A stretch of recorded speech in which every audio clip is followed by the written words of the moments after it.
Hey fam, I'm Call Me Not Call Me and welcome back for more Wheel of Time. Thanks for stopping by, guys. I've been enjoying making these videos and interacting with the community. In fact, I've actually been on 2 shows recently.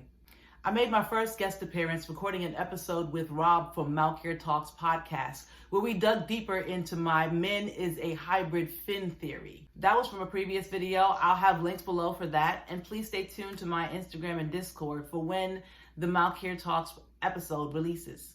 And last Wednesday, I was honored to be a guest on the Dusty Wheel. I had a blast talking with Matt and Josh from the Black Tower podcast about the Watt on Prime releases and just having fun with the wheel. I will also be a guest on the Dusty Wheel's Becoming Nynaeve episode, which is January 31st, this Sunday. So please go ahead and subscribe to the Dusty Wheel and set your reminder. And go ahead and set your reminder for the other episodes that they have coming up. Now today I will be presenting my favorite Egwene moments video. She is a major character, so obviously this video will contain spoilers from the Eye of the World all the way to A Memory of Light.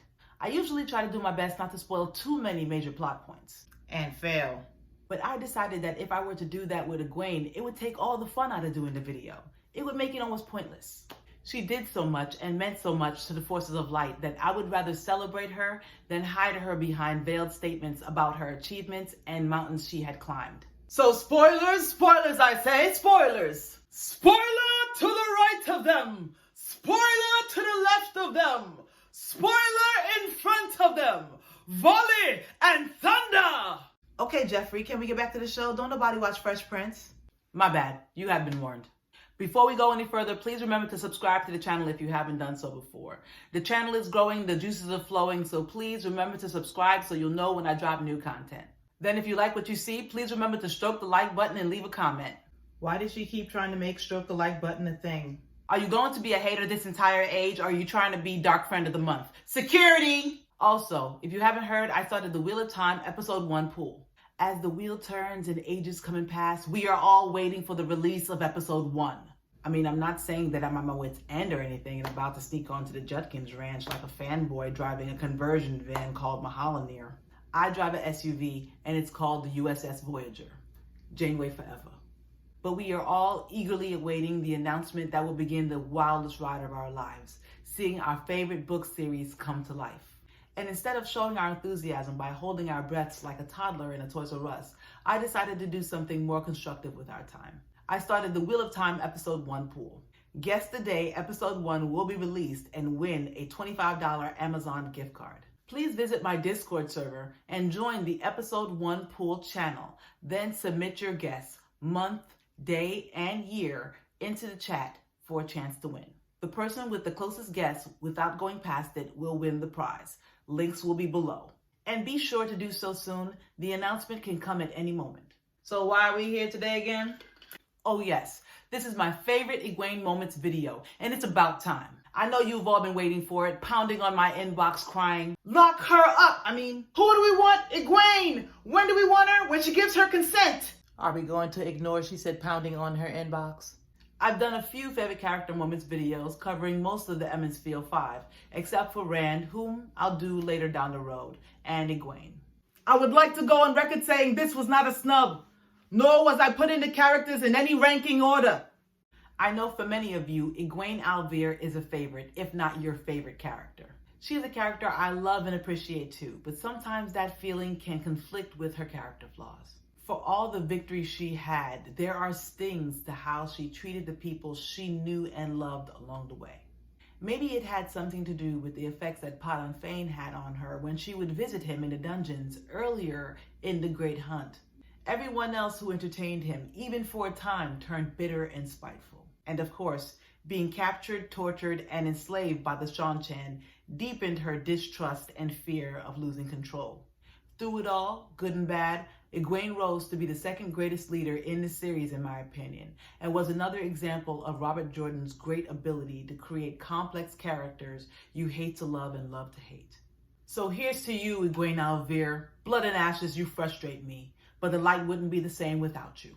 Woman of the Two Rivers, channeler born with the spark, dream walker extraordinaire, from all Ajas yet of none. Come on and let's have some fun. Ladies, Malkier, and builders, I give you my favorite Egwene moments. Bravery at the Eye of the World. The EF5 and 3 of the OGs brave their way through the blight to the Eye of the World, hearing of a threat. In contrast to the horrors of the blight, they finally arrive at the Eye of the World, a wondrous place inhabited by the Green Man. Much to their dismay, 2 Forsaken have followed them all the way there and confront the group. Moraine tells them all to run, planning on doing her best, but Egwene stays and throws her untrained ability with the power at them. She is unsuccessful, but only runs away when Rand forces her to. She shows her bravery and willingness to fight the shadow no matter what right from the beginning. Nynaeve did so too, so right from the start it shows how strong and brave Two Rivers women are. Next, Egwene learns about Tel'aran'rhiod, the world of dreams, from Verin. Back in the tower, punished but training, Swanni's angels are learning all they can for their hunt of the Black Ajah. From the first days Aes Sedai carried her off to the tower, Egwene not only showed that she would be a powerful channeler one day, but she had a talent with the dream, or at least a connection. She is summoned to Verin Sedai's chambers to receive information about runaway dark friends. While there, Verin informs her of the existence of the world of dreams, or Tel'aran'rhiod in the Old Tongue. This world can be entered by some, and she gives Egwene a stone ring ta'angreal to help her enter. She also throws in a little information that will help them solve a mystery later on in the book. That Verin. Next, meeting Amys in the dream world. Later in Tyr with Nynaeve and Elaine, Egwene thinks that she can find direction for the group in the dream. After using the ring for a while, she decides to try to enter the dream with no assistance and succeeds. But without control or knowledge of her surroundings, she ends up bouncing from place to place and draws attention to herself. Letting her mind wander, she even finds herself in the Aiel Waste where she meets Amys, a wise one. Amys assumes Egwene is an Aes Sedai, but knowing Tel'aran'rhiod to be a dangerous place, she insists that Egwene come to her for training. It just so happened that's exactly where Rand and the rest of the party were going too.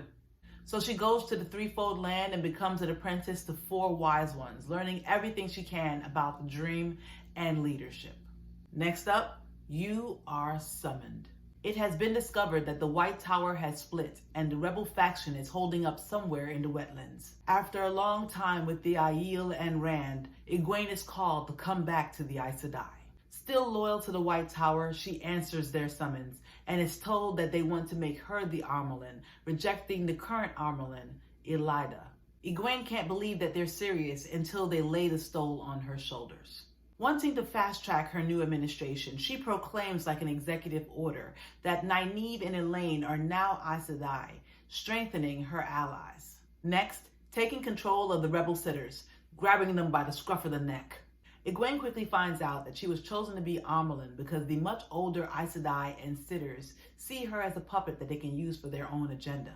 She is assigned former Armelin Siuan Sanche to tutor her in proper Armelin etiquette, but instead she decides to use her to learn how to take control. After meeting with Andoran nobles and having them see the sitters follow her lead, she sets a precedent. Then later that evening, Egwene manipulates the sitters into declaring war on Elaida, which by Tower law grants her full control of the Aes Sedai.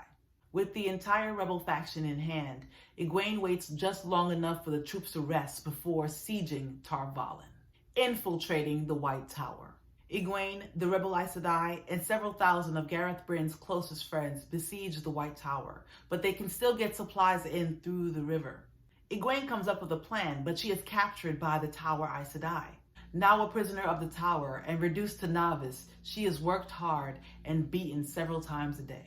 But Egwene sees the cracks in Elaida's control and decides to attack from within while the siege rages without.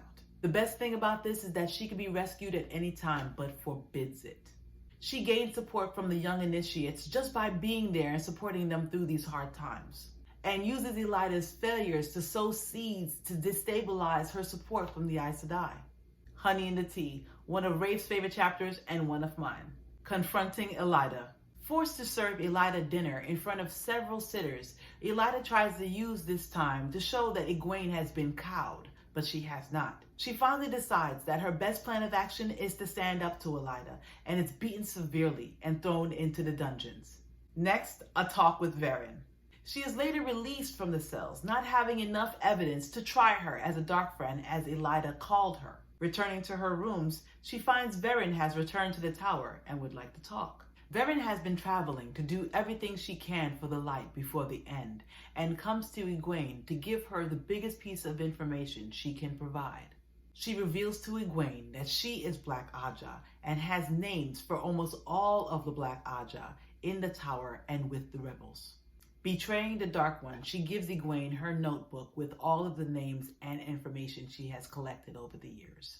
Defending the White Tower. Egwene's viewings in the dream have shown to be prophetic, and a while back, she had a viewing of the White Tower being attacked by the Shan-Chan. Despite her warnings, the Tower Aes Sedai ignore the threat until it happens. No one is prepared, but Egwene jumps into action to defend and destroy. Egwene becomes the true Amyrlin seat. Much to her dismay, Egwene is rescued and brought back to the rebel Aes Sedai. After a bit of housekeeping, she decides to end the conflict once and for all and orders a strike on the White Tower. She sees the White Tower next day and knows it has suffered heavy losses, but despite the scars, it still stands. But before the attack can commence, the White Tower chooses her to be their new Amyrlin.